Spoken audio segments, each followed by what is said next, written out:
In this podcast episode, Ben Shapiro discusses a wide array of current political and social topics centering on federal immigration enforcement conflicts in Minneapolis, Democratic responses to ICE operations, and the broader implications for law enforcement and immigration policy.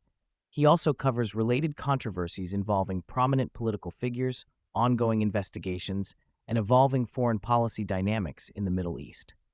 Economic updates, including job cuts at Amazon and Federal Reserve policies, as well as media and health industry shifts, are also examined. The Trump administration is moderating its rhetoric and tactics concerning ICE and Border Patrol operations in Minneapolis after controversial shootings of American citizens during protests obstructing federal law enforcement efforts.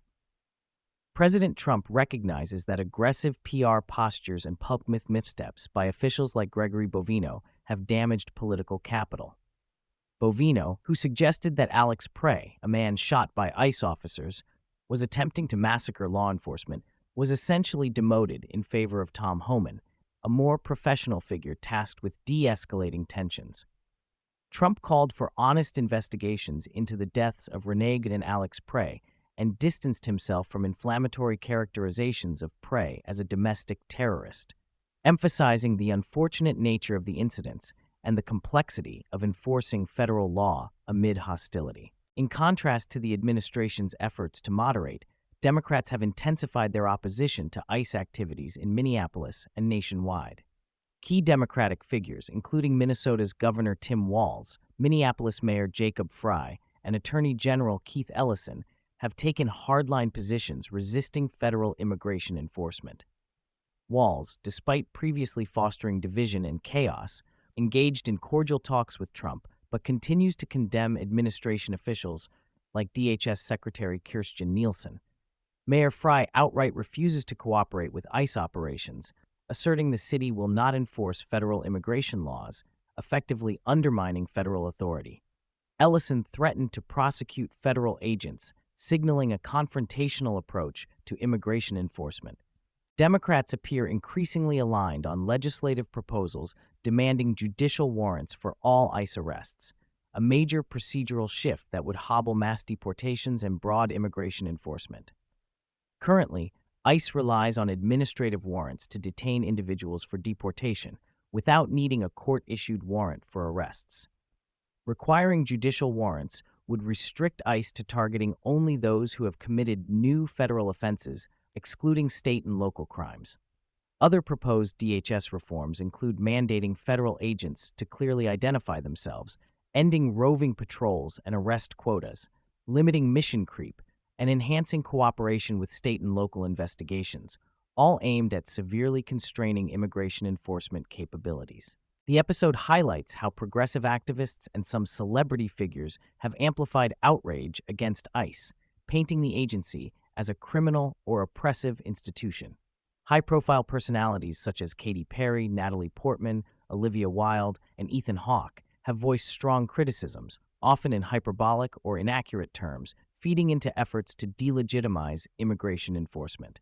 Democrats increasingly incorporate this activist energy into their political strategies, with prominent candidates echoing calls to terminate operations like the ISIS mission in Minnesota.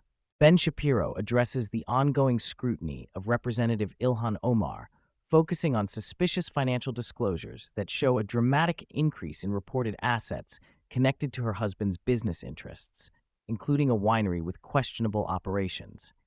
Various investigations are probing these irregularities amid broader allegations of welfare fraud within her district. The podcast also recounts a recent violent incident where a man sprayed an unknown substance at Omar during a Minneapolis town hall, underscoring rising tensions and the dangerous nature of political hostility. The podcast touches on the controversy surrounding federal demands for access to Minnesota's voter registration rolls to ensure compliance with federal transparency standards. State officials, including Secretary of State Steve Simon and Ilhan Omar, vehemently oppose releasing full voter data, framing the request as a potential threat to privacy and alleging political motivations.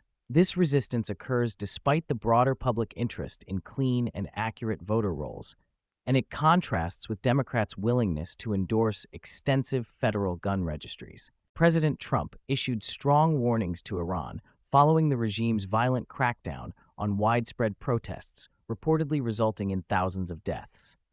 He announced the deployment of a significant naval armada, led by the aircraft carrier Abraham Lincoln, signaling readiness to use force if necessary. Trump also cautioned Iraq against reappointing former Prime Minister Nouri al-Maliki, warning that U.S. support would be contingent on Iraq's political choices. The episode analyzes the evolving geopolitical realignments in the Middle East, including Saudi Arabia's shifting alliances toward Turkey and Pakistan, alongside concerns over Iranian nuclear ambitions and regional influence. Ben Shapiro reports on Amazon's decision to lay off approximately 16,000 corporate employees, partly driven by productivity gains from artificial intelligence and a strategic retreat from certain business ventures like its Fresh and Go grocery stores. This restructuring reflects broader labor market adjustments amid rapid technological changes. Additionally, David Malpass, former Treasury Undersecretary, criticizes the Federal Reserve's dual mandate policy, arguing for a singular focus on monetary stability and dollar strength.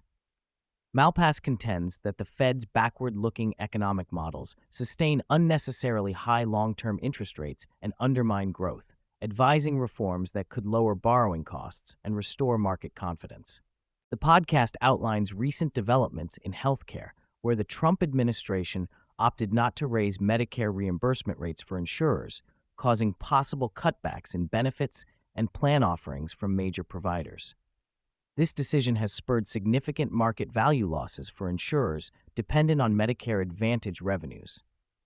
On the media front, CBS News executive Barry Weiss plans to expand her team with influential contributors like neuroscientist Andrew Huberman, signaling efforts to revitalize the network's news and health programming despite controversy from some quarters.